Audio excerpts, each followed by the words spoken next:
still remember, many years ago, I was all dressed up and ready for the first date of my life.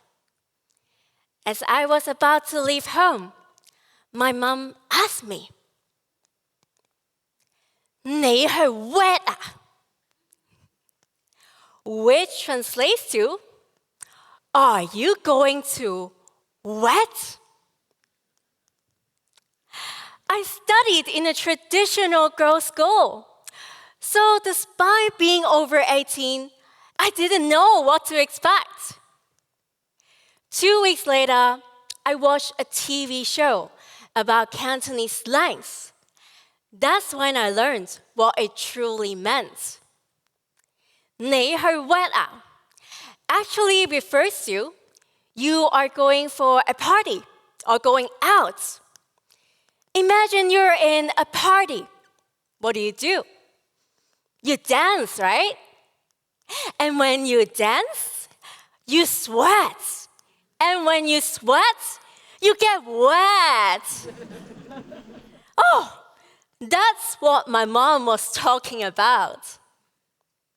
So I started Googling more playful expressions like this one.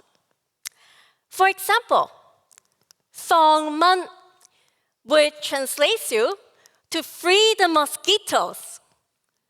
And it actually refers to yawning. Another one, 靚仔, which translates to handsome guys.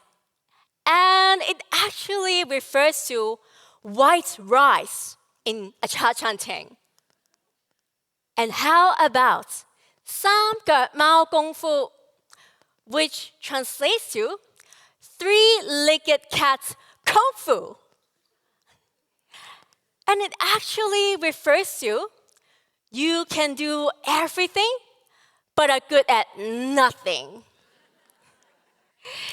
These expressions act like seasoning in our food, adding flavor to spice up the conversation. They are a living, breathing part of our identity that carries emotions, connections, and stories.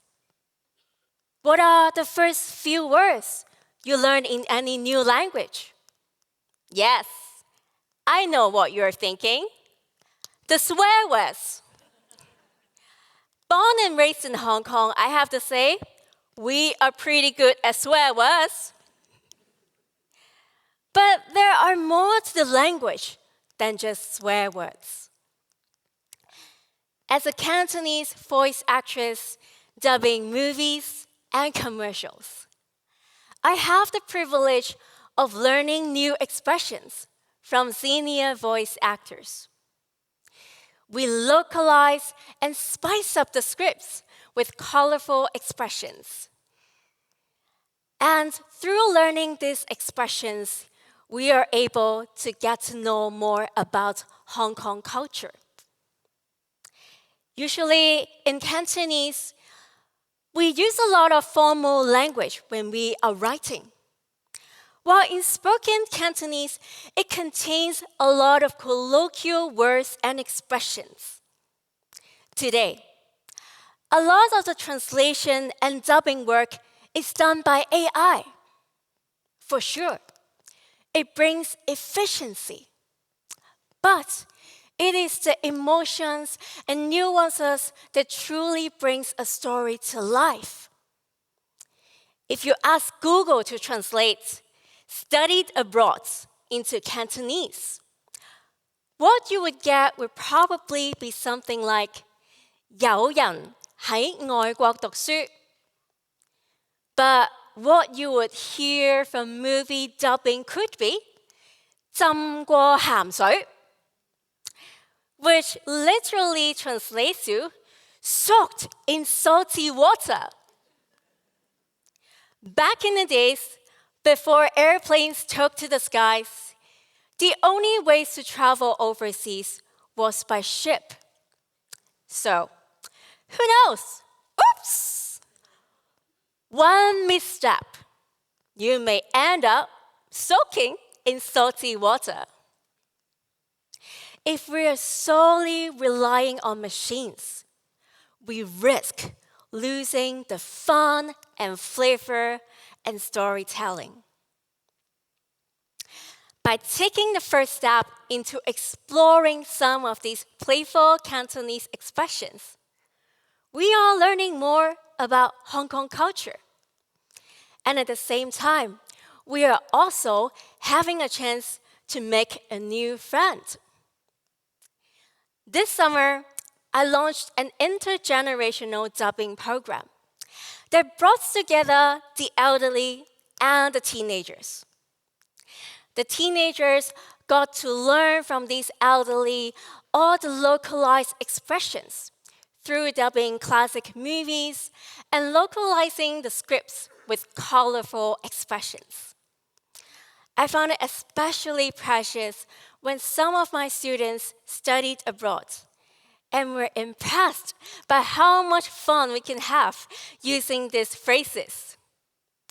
So let me leave you with one more fun and useful expression that you can use after the event. Who here keeps a pet? A cat? A dog? I see many hands. How about a goldfish? The Cantonese expression, 養金魚, actually refers to keeping a goldfish. How would you keep a goldfish?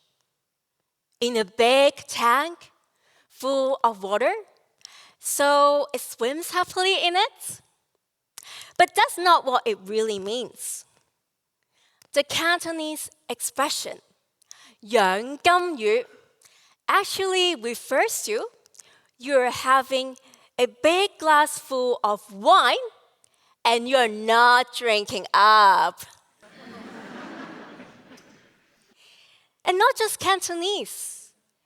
All languages have their own unique, beautiful expression that are not only words for communication, but also an art, a culture that is worth celebrating. By blending laughter, creativity, and wisdom, we are unearthing hidden gems. And we are taking that important first step in creating connections across generations and cultures. So after the event, when you are standing with a drink and seeing the person next to you not drinking up, you can say, "Are you 養金魚?" Come on, repeat after me. 養金魚. Perfect. One more time together. 養金魚. Cheers to that.